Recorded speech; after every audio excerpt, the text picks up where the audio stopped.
فاغفر لنا ذنوبنا وقنا عذاب النار.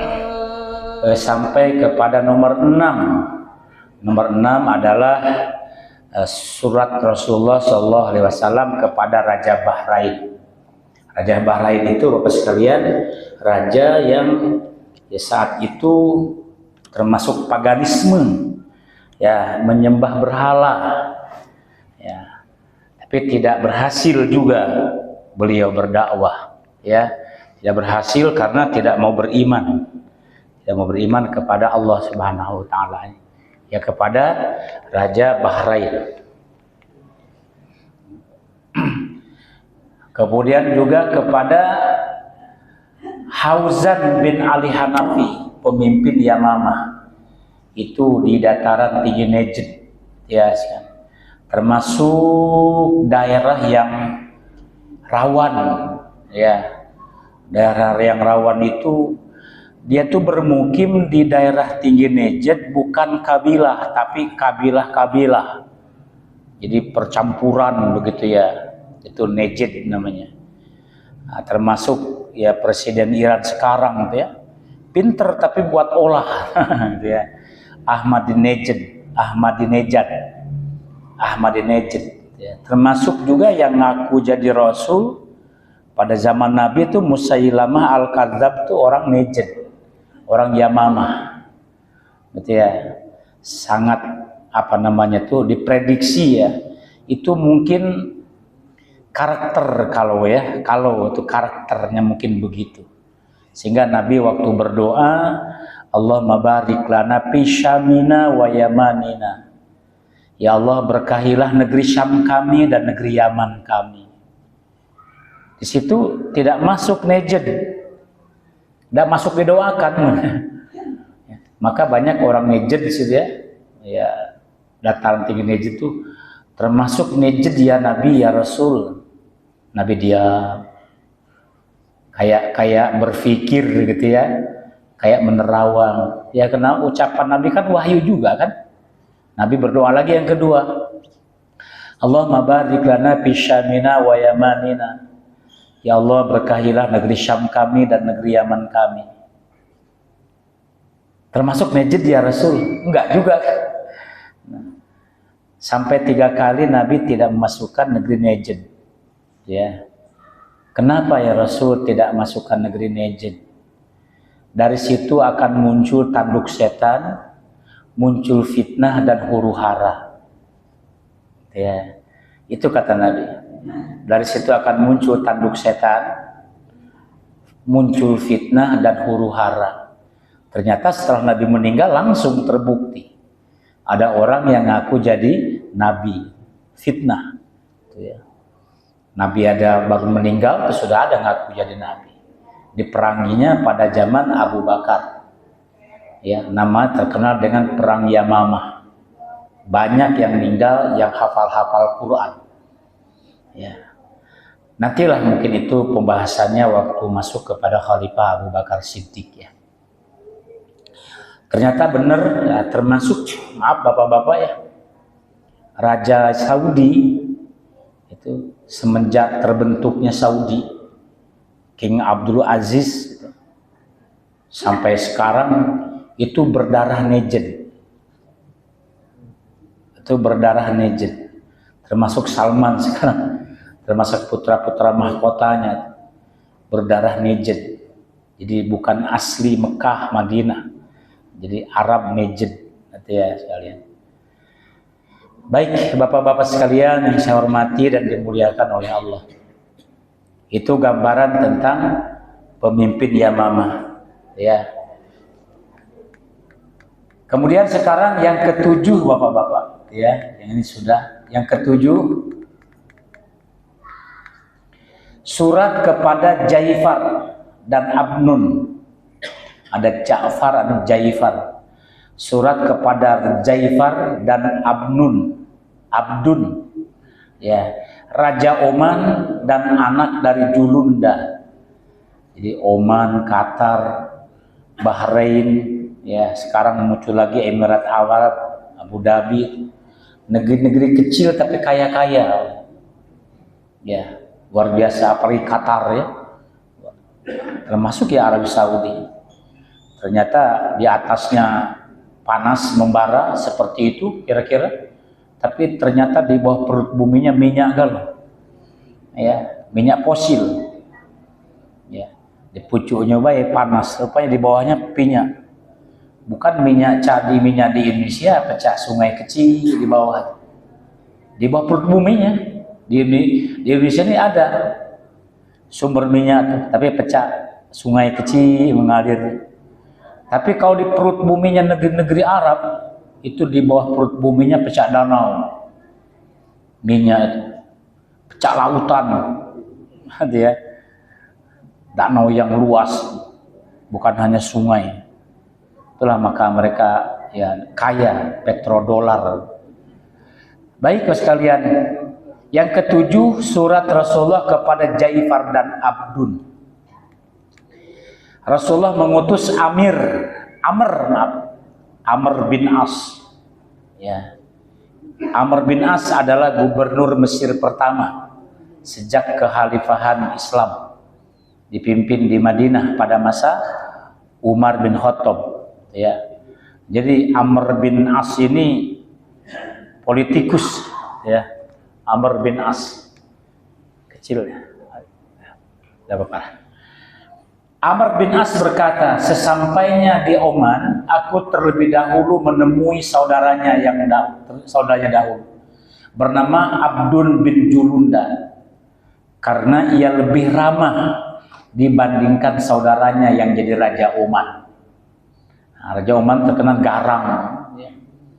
Ya, waktu itu ya Islam belum datang. Islam datang menjadi rahmatan lil alamin. Ya, karena pembawanya juga menjadi rahmat lil alamin. Ya. Abdul menyarankan agar terlebih dahulu kepada saudara yang lebih tua, Jaifar. Ya, sebelum kepada raja, jadi Abdul nyuruh dulu kepada saudara tuanya namanya Jaifar. Ya, jadi bertahap lah begitu ya, tidak langsung kepada raja. Nanti seperti ke Kisra pula, sobek-sobek depan putusannya Rasulullah ya. Sambil mengantarkan Amr bin As, ya, terjadilah dialog tentang keadaan Nabi dan masyarakat sekitar Mekah, Madinah, terhadap Nabi dan dakwahnya. Terjadi dulu dialog bagaimana situasi kondisi masyarakat Mekah, masyarakat Madinah tatkala Islam datang dibawa oleh Rasulullah. Maka Amr bin As menceritakan dengan apa yang ada, tidak dibuat-buat. Jadi kebanyakan suku Quraisy itu menolak, bahkan Nabi diusir, ya, bukan terusir Pak, diusir, ya, dari kampung halamannya sendiri. Dan diterima oleh masyarakat Madinah yang lebih open, ya, lebih terbuka. Di samping masih banyak saudara-saudaranya di Madinah, ya, juga sifat dan tabiat orang Madinah lebih ramah dibandingkan dengan orang-orang Mekah. Karena Mekah sudah menjadi ya kota internasional, terkontaminasi oleh budaya-budaya yang datang. Karena setiap tahun apalagi datang musim haji, ya sampai hari ini, ya, karena zaman dulu, zaman jahiliyah, semenjak Ibrahim ada sampai kepada Nabi Muhammad SAW, Mekah itu tujuan wisata. Satu, tujuan wisata. Dua, tujuan budaya. Ketiga, ibadah haji. Tapi hajinya haji jahiliyah. Ya. Tujuan budaya karena sering ada pentas-pentas budaya, ya, lomba syair, lomba puisi itu ya, termasuk lomba gulat, ya, termasuk juga ya lomba ketangkasan berperang, ya, menangkap kambing sedang berlari dikejar oleh kuda yang kencang, lomba-lomba seperti itu diperlombakan antar kabilah bangsa Arab. Ya, mereka datang membawa jualan, dijual di situ. Ada nilai tukar uang, ya, semacam money changer, ya, itu sudah ada sejak zaman dulu. Namanya di pasar Ukaz. Ya, bapak-bapak dan ibu sekalian, luar biasa. Jadi berbagai macam budaya, adat istiadat telah bercampur. Ya, kota internasional. Kalau Madinah enggak, ya, dia masih murni. Diceritakan bapak-bapak tentang sifat tabiat orang-orang Quraisy dan orang-orang Madinah. Diceritakan Abdun menerima Islam, tapi saudaranya meminta beberapa hari untuk mempertimbangkannya. Jadi Abdun tuh justru saudaranya dulu sebelum Raja Oman, ya, lebih dulu dia memeluk Islam, menerima tentang apa yang dikabarkan oleh Amr bin As, ya. Tapi saudaranya yang lainnya, ya, dia mempertimbangkan, minta untuk beberapa hari. Sampai Amr bin As pulang, tidak ada kepastian. Karena dengan memeluk Islam, ia takut hilang kekuasaannya dan dia berpikir kerajaannya akan menjadi paling lemah kalau memeluk Islam. Jadi masih hubub dunianya ya tidak hilang. Kalau aku masuk Islam, nanti berada di bawah kekuasaan Islam kerajaanku ini. Aku jadi raja kecil kali. Ya, kalau dia memeluk Islam, berarti di bagian dari wilayah Islam, jadi gubernur aku. Sementara aku sekarang raja. Jadi sampai Amr bin As itu bapak-bapak, dia tidak mengikrarkan Islam, tetapi saudaranya tadi memeluk Islam. Jadi khusus Raja Oman ini, ya, yang bernama dari Julunda, itu tidak mau memeluk Islam, tidak mengikrarkan, karena takut nanti kerajaannya di wilayah kekuasaan Islam. Itu Oman, ya. Qatar bapak-bapak belum kesebut, ya. Saya lihat pada masanya ternyata Qatar itu adalah berpisah dari Oman beberapa dekade setelah itu. Sama dengan bapak-bapak kita mendengar Basroh, Irak, kan?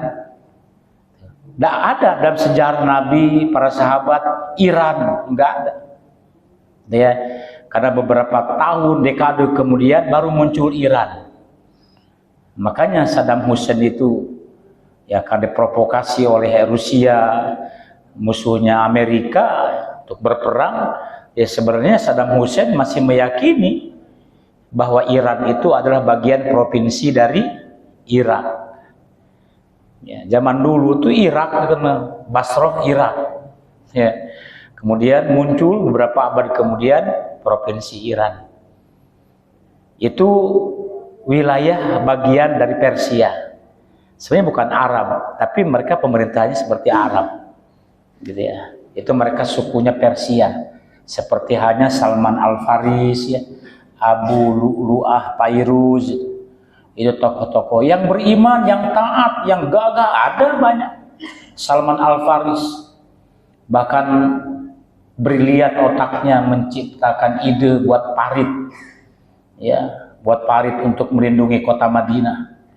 Tapi ada pengkhianat juga, Abu Lu'lu'ah Fairuz, yang berhasil membunuh Umar bin Khattab. Ya, dialah yang membunuhnya. Orang Persia juga, berkebangsaan Persia, itu Basroh Irak. Ya, Bapak Ibu sekalian. Lanjut. Surat kepada Raja Oman ini adalah surat terakhir sampai, ya, utusan-utusan Nabi, ya. Sudah saya sampaikan kenapa, ya, Qatar tidak masuk baru berapa dekade inilah masuk wilayah di teritori sendiri, ya, kerajaan sendiri, ya, merdeka lah kalau kita gitu, ya. Jadi yang terakhir inilah yang sampai diterima oleh para pemimpin dan raja-raja di sekitar Jazirah Arab. Bapak sekalian, saat itu masih miskin-miskin, ya, masih sangat miskin-miskin. Ya, bahkan Uni Emirat Arab itu, Abu Dhabi itu, bapak-bapak, Dubai ibu kotanya, ya, itu yang disinyalir sabda Nabi. Nabi itu pernah bersabda, ya, suku bangsa Arab yang berteplekan sendal, ya, terompah, gitu ya, saking miskinnya, terompah bukan sandal itu, ya, hidup dari beternak dan mengembala, suatu saat akan menjadi negara yang kaya raya, kalimatnya tuh, bangunan yang tinggi menjulang, kira begitu. Dan apa yang diucapkan oleh Nabi itu benar, terbukti sekarang. Uni Emirat Arab, ibu kotanya di Dubai, sekarang masih jadi juara satu, ya, nomor satu. Abroj Dubai, Menara Dubai, 900 berapa meter tingginya, nak sekilo ke pucuk. Ya, bangunan itu, ya, nah sekilometer ke pucuk, 900 meter sekian, ya. Mungkin 10 tahun lagi nanti kalah oleh Arab Saudi karena sedang merancang bangunan tertinggi di dunia, yaitu menara Jeddah, di Jeddah, ya, tingginya 1001 meter. Nah, biar sama dengan 1001 malam. 1001 meter, jadi sekilo lebih berarti, ya, naik ke pucunya sekilo. Itulah negeri-negeri Arab yang dulunya, maaf ya, orang Eropa menyebutnya bangsa bau kambing, ya, karena tidak punya hukum dan perundang-undangan begitu, ya, kemudian disulap karena mereka kaya-kaya menjadi negara-negara kaya. Wallahu a'lam, ya, selama kekayaan alamnya masih ada, karena kan terbatas, ya, terbatas. Yang minyak dan gas bumi kan terbatas, tidak terbarukan. Makanya masih menang Indonesia walaupun solar habis, minyak habis, ya, dari sawit ada solar. Bapak-bapak sering kelantur untuk menambah wawasan kita. Selesai bapak-bapak, ya, korespondensi Rasulullah Shallallahu Alaihi Wasallam kepada para raja dan pemimpin, ya, di sekitar Jazirah Arab. Ya, tentu yang paling jauh adalah Mesir. Ya, yang paling jauh adalah Mesir karena harus menyeberang Laut Merah dan harus keliling, tidak nyebrang pakai itu, tapi keliling kok pakai darat, ya. Seperti perjalanannya Imam Syafi'i dari Mekah ke Mesir dan wafat di Mesir. Imam Syafi'i itu di Mesir, ya. Baik bapak-bapak sekalian, selanjutnya peperangan dalam Islam, ya, peperangan dalam Islam. Sebelum masuk ke bab peperangan dalam Islam, mungkin ada di antara bapak-bapak, ibu-ibu yang mau bertanya sekitar apa yang sudah kita bahas beberapa minggu yang lalu. Boleh, ya, silakan. Tidak menutup kemungkinan, kalau ada silakan. Akan ditanyakan, boleh, silakan. Belum? Nah, mungkin lagi mikir dulu karena kelupaan. Nah, silakan, waktunya 1 menit. Sambil saya nikmati kopi pecahnya nih. Kalau ada silakan. Oh, teh, ya, baik. Silakan kalau ada. Bismillah.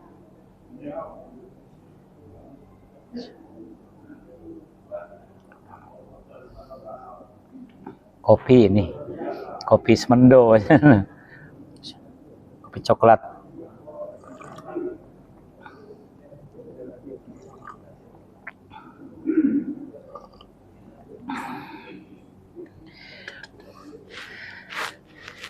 Baik bapak-bapak dan ibu sekalian yang saya hormati, kita telah membahas tentang korespondensi Rasulullah SAW kepada para raja dan pemimpin, ya, pemimpin satu kabilah ataupun negeri. Bahkan kekaisaran Romawi Persia pun tak luput dari surat Rasulullah SAW. Bapak-bapak, saya nambahkan sedikit, sahabat Nabi yang pernah paling jauh menyebarkan Islam adalah untuk waktu itu ya, waktu zaman sahabat. Kalau sekarang kan sudah banyak orang Yaman pun ke Indonesia kan. Waktu itu baru Sa'ad bin Abi Waqqas itu sampai ke daratan Cina, sampai ke Cina. Itu namanya sahabat Nabi, nama Sa'ad bin Abi Waqqas. Itu sampai ke Cina. Dan beliau meletakkan kakinya di situ, itu sampai bertemu dengan ya panglima yang sangat garang namanya Nebukadnezar. Itu perangnya dengan dia tuh ya, Nebukadnezar. Itu Mongol, penguasa Mongol. Yang saat itu Cina sudah melebarkan kekuasaannya sampai kemana-mana, bapak-bapak. Tatkala mendengar ada Islam datang, menyebar di Jazirah Arab, tertemulah. Itu bapak-bapak nanti ya bertemunya dengan kisah ya Sa'ad bin Abi Waqqas di saat membahas tentang Umar bin Khattab radhiyallahu anhu. Baik Bapak sekalian, sekarang peperangan dalam Islam masa Rasulullah SAW. Hal ihwal penyebabnya, bapak-bapak silakan disimak ya. Tidak ada dalam Islam peperangan seperti difitnah oleh kaum orientalis.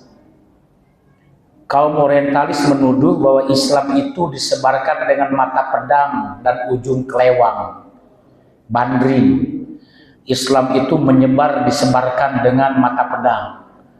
Itu orang-orang orientalis gitu.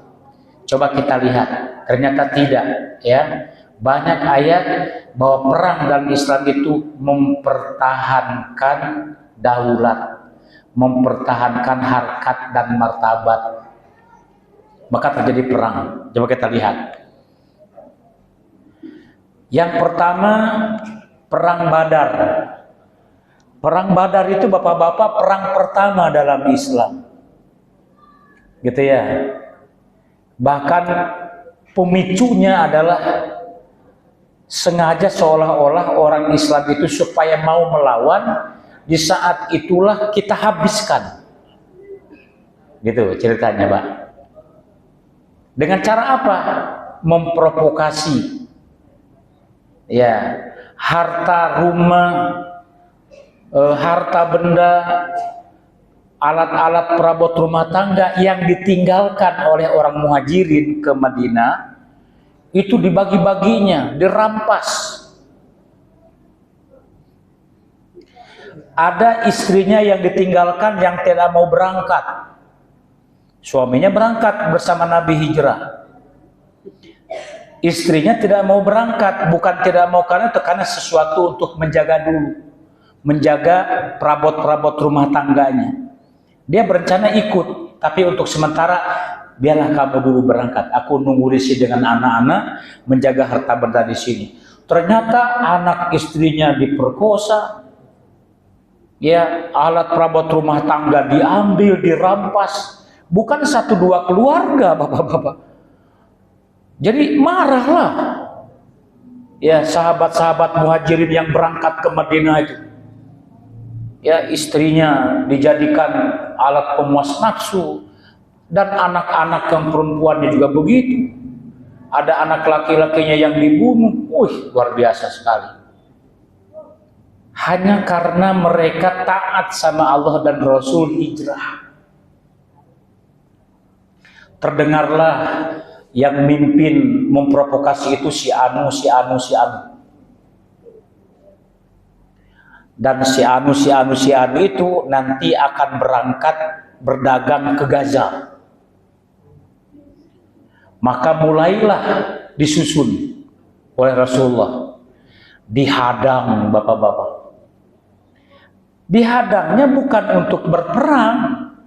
Minta pertanggungjawaban harta benda yang dirampas di Mekah itu, minta dikembalikan.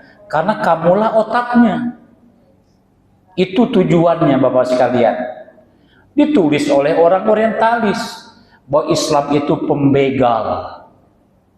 Kafilah dagang dari Mekah mau pergi ke Gaza, dibegal di sekitar Madinah.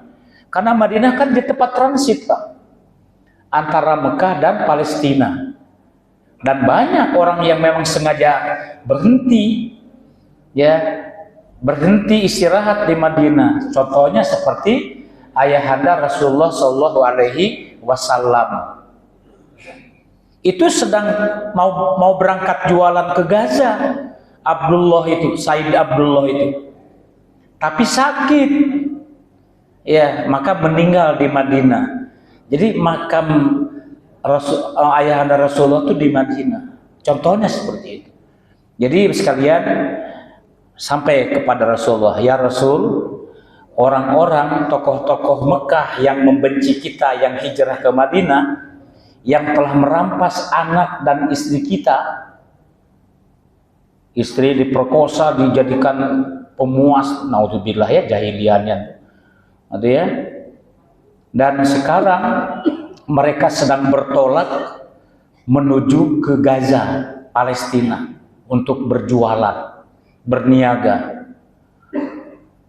Maka dimusyawarahkan Rasulullah, cegah di sebuah tempat, ya.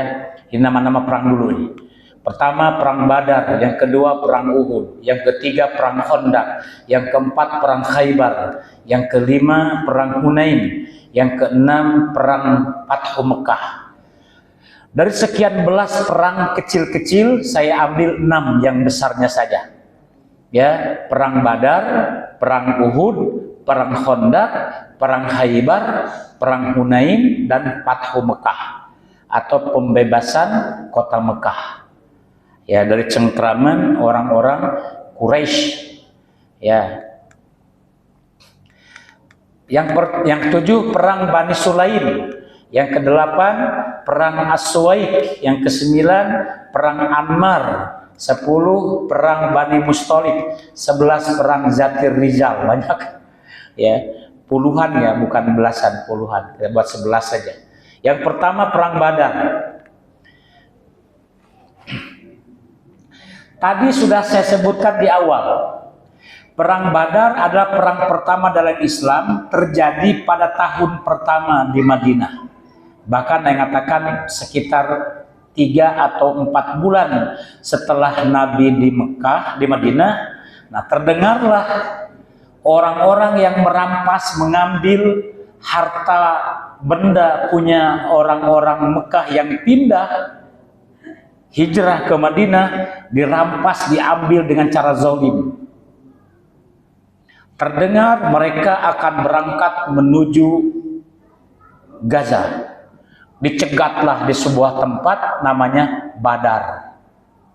Bapak-bapak sekalian, ya, dicegatlah di suatu tempat yang bernama Badar.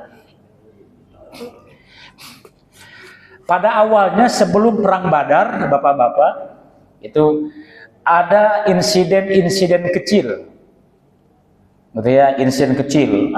Cuman orang belasan dihadangnya, ya, terjadi dialog.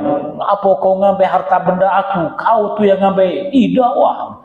Terjadilah insiden kecil, gitu ya. Akhirnya orang-orang Mekah, orang Quraisy tuh mati, itu ya, mati. Lebih banyak yang matinya. Nah, perniagaan tadi sebagai tebusan harta mereka yang dirampas, diambilnya. Diambilnya, dianggap sebagai harta rampasan perang, karena mereka tidak mau menyerahkan. Nah, gitu ya, terjadi seperti itu, bapak-bapak. Iya. Kemudian terdengar lagi, ada lagi insiden lagi, begitu terus kejadian. Jadi kaum muslimin yang hijrah ke Madinah itu, bagaimana perasaan bapak-bapak? Berangkat hijrah ke Madinah, anak istri ada yang dibunuh, kau tidak mau turut, ya, harta benda diambil. Maka gimana coba bayangkan oleh kita? Maka dilampiaskanlah tatkala mereka berangkat ke Gaza. Bapak-bapak, peristiwa-peristiwa kecil itu menjadi catatan sejarah bagi kaum orientalis bahwa Islam itu adalah agama penyamun. Kan gitu ya. Padahal sejarahnya begitu. Mengambil hak yang mereka rampas. Akhirnya yang tak jadi ke Gaza pulang lagi laporan. Pulang lagi laporan. Sudah 3 laporan dibegal di jalan ya oleh orang-orang muslimin yang hijrah ke Madinah. Mereka baru menyusun strategi perang ya. Maka dipersiapkanlah satuan perang dari Mekah. Sekalian itu perang namanya perang Badar. Bapak-bapak dan ibu sekalian, singkat cerita nih. Ya, ini sudah hampir 24 ya. Ya, sedikit lagi. Sedikit lagi. Nanti kita tuntaskan kalau sudah sekarang. Tersusunlah bapak-bapak satuan perang. Dari sana kurang lebih 1.200 tentara. Ada yang mengatakan 900, wallahu alam ya. Tuh, ada yang mengatakan 1.200, ada 900. Dari kaum muslimin, bapak-bapak, hanya 300 orang. 300 orang. Berbanding 1.200. Terkenal bapak-bapak perang Badar ini. Peperangan pertama dalam Islam, satu mempertahankan akidah, satu lagi menyerang akidah. Maka disebut dalam Al-Quran yaumal taqal jam'an, di saat 2 kelompok berbeda bertemu. Kelompok pertama mempertahankan akidah, kelompok yang kedua menyerang akidah. Bapak-bapak, tersebutlah di situ Abu Jahal, Amr bin Hisham, termasuk anaknya dan kakaknya. Jadi ayah dan saudaranya. Saya namanya lupa, nanti disebutkan belakangan aja ya. Anaknya itu. Kita sebutkan Abu Jahalnya baik dulu. Jadi pemimpin langsung bapak-bapak. Terjadilah peperangan. Disambutlah supaya tidak terjadi perang kota. Mereka dihalaulah di sebuah tempat namanya Badar. Siapa di sini bapak-bapak yang pernah ke Badar? Umroh? Gak ada ya? Itulah salah satu penyebabnya nanti takut ada apa-apa di Badar. Ya, lain dengan ke Uhud. Banyak syuhada Uhud. Di Badar itu kan yang mati banyak orang kafir Quraisy. Ya, oke, nanti kita bicarakan di belakang. Disambutlah di lembah Badar. Terkenal bapak-bapak, di Badar itu banyak sumur. Lembah Badar itu banyak sumur. Terkenal di situ. Orang-orang pengembala tuh ke situ kalau meminumkan air, meminumkan gembalaannya. Kaum muslimin datang lebih duluan ke situ, nah, kemudian meminum, menyiapkan, pokoknya minuman itu secukupnya. Setelah mereka mengambil air minum, mereka minum sekenyangnya, sepuasnya dengan air di situ, dan menyisakan air untuk bekal. Sesudah itu kelihatan tuh pasukan Quraisy datang. Mereka kehausan dan tahu disitulah sumber air. Maka berebutlah mencepat-cepat nak ke situ. Taktik oleh orang-orang muslimin, ditimbunnya sumur-sumur itu. Ditutupnya, ditimbunnya, wah pokoknya tidak ada lagi sumur. Tas kalau mereka sampai di situ, wah mereka kehausan. Satu strategi sudah kalah mereka. Mentalnya sudah kalah. Hanya mereka kembali ke belakang, menyusun barisan untuk 1 lawan 1 dulu. Di saat itulah bapak-bapak Rasulullah naik ke bukit. Di bukit itu ada dangau. Dangau itu ya seperti tenda yang bisa melihat kanan, depan, belakang, kiri gitu ya. Hanya tertutup di atasnya saja. Disitulah Rasulullah berdoa. Kenapa berdoa? Karena beliau melihat ke bawah, pesimis. Pasukan muslimin 300 orang menghadapi pasukan Quraisy 1.200 orang. Belum lagi alat perangnya cukup canggih zaman itu. Ada bandring, ada ketapel, ya, ada tombak, pedang, perisai, anak panah, lengkap. Dibandingkan dengan kaum muslimin. Maka Nabi pesimis. Maka Nabi berdoa mengangkat tangannya ke langit. Dalam kisahnya bapak-bapak, beliau ngangkat tangan itu tinggi sekali. Tinggi sekali, saking tingginya ngangkat tangan, serbannya jatuh ke bawah. Oleh Abu Bakar diambil, ditaruh lagi di atas pundak beliau. Ya, Kon kabarnya beliau kalau nyimpan serban sebelah kanan begini.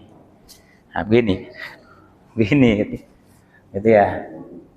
Di samping di kebet di sini kayak imam-imam Masjid Agung tuh nah ya. Nah, serbannya diginikan. Jatuh. Diangkat, diambil lagi oleh Abu Bakar, taruh lagi. Setelah selesai berdoa, wahai Rasulullah, betapa lamanya engkau berdoa. Betul. Aku belum berhenti berdoa sebelum aku melihat tanda-tanda bantuan dari langit turun. Setelah aku melihat tanda-tanda bantuan dari langit turun, maka aku berhenti berdoa. Minta tolong kepada Allah. Bapak Ibu sekalian yang saya hormati, setelah itu baru perang tanding. Ali berhadapan dengan ini, berhadapan dengan ini, semuanya mati di tempat. Nah ya, dari pihak Quraisy ada satu, saya lupa namanya, satu yang kena cacat juga dari muslimin, dibopong, bawa ke barisannya. Baru setelah itu perang bertemu perang, masing-masing bertemu, wah, tahu gitu ya. Disitulah bapak-bapak banyak yang menyaksikan. Setelah perang selesai dan benar-benar dimenangkan oleh kaum muslimin secara mutlak, bahkan Abu Jahal tuh mati, Pak, termasuk anaknya dua beradik mati, gitu ya. Disitulah dendam dari Hindun juga. Bapak-bapak sekalian, di saat itulah Rasulullah SAW berpidato tentang kemenangan itu. Dari pihak Quraisy itu mati 74 orang. Dari kaum muslimin 4 orang. Itu pun banyak meninggalnya di Madinah, sudah pulang.